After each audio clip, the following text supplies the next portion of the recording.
আসসালামু আলাইকুম দর্শক, আজকে আমি আপনাদেরকে বানিয়ে দেখাবো তাল দিয়ে ভীষণ মজাদার তালের পিঠা।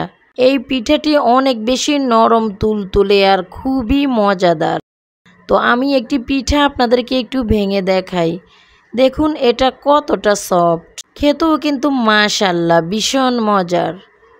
তো আশা করি আমার আজকের রেসিপিটি আপনাদের খুবই ভালো লাগবে, আর রেসিপি ভালো লেগে থাকলে চ্যানেলটি সাবস্ক্রাইব করে নেবেন।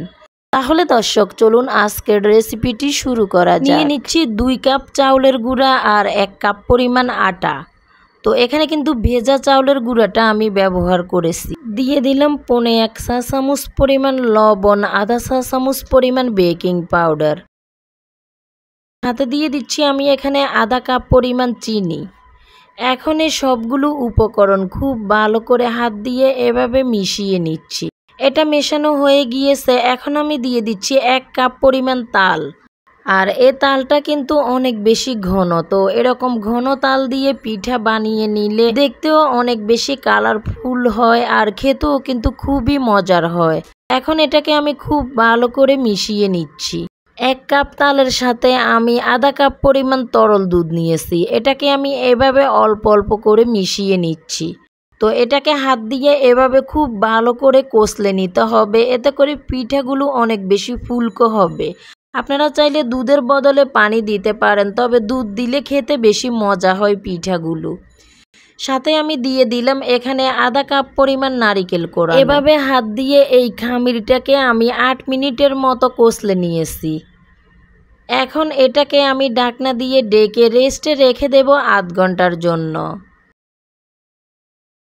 আধা ঘন্টা পরে ঢাকনাটি আমি সরিয়ে নিচ্ছি। এখন পরিমাণ মতো ডো নিয়ে আমি পিঠার শেপগুলো দিয়ে দেব।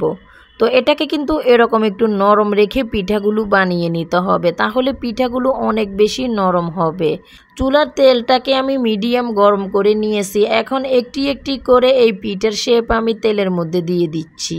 চুলার আঁচটা মিডিয়ামে রেখে পিঠার শেপগুলো তেলে ছেড়ে দিতে হবে। চুলার আঁচ কম রেখে পিঠার শেপগুলো তেলে ছেড়ে দিলে পিঠাগুলো ফুলবে না।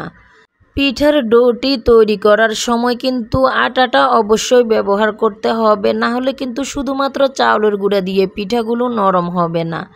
কিছুক্ষণ পর যখন দেখবেন যে পিঠাগুলো এরকম ফুলে উঠবে, তখন এটাকে একটি একটি করে উল্টিয়ে দিতে হবে।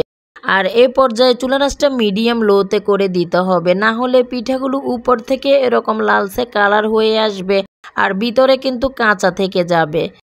5 মিনিট পরে এই পিঠাগুলোকে আমি তেল ছেঁকে তুলে নিচ্ছি। পিঠাগুলো এরকম লালচে কালার হয়ে আসলে এটাকে তেল ছেঁকে তুলে নিতে হবে। প্রিয় দর্শক, একই পর্যায়ে সবগুলো পিঠা আমি বানিয়ে নিয়েছি বা তেলে ভেজে নিয়েছি। তো এখন দেখতে পাচ্ছেন এই পিঠাগুলো কতটা ফুলকো আর নরম তুলতুলে হয়েছে। তো এই তালের সিজনে একবার হলেও তাল দিয়ে এই তালের পিঠাগুলো বানিয়ে দেখতে পারেন। আশা করি পরিবারের সবাই খুবই পছন্দ করবে।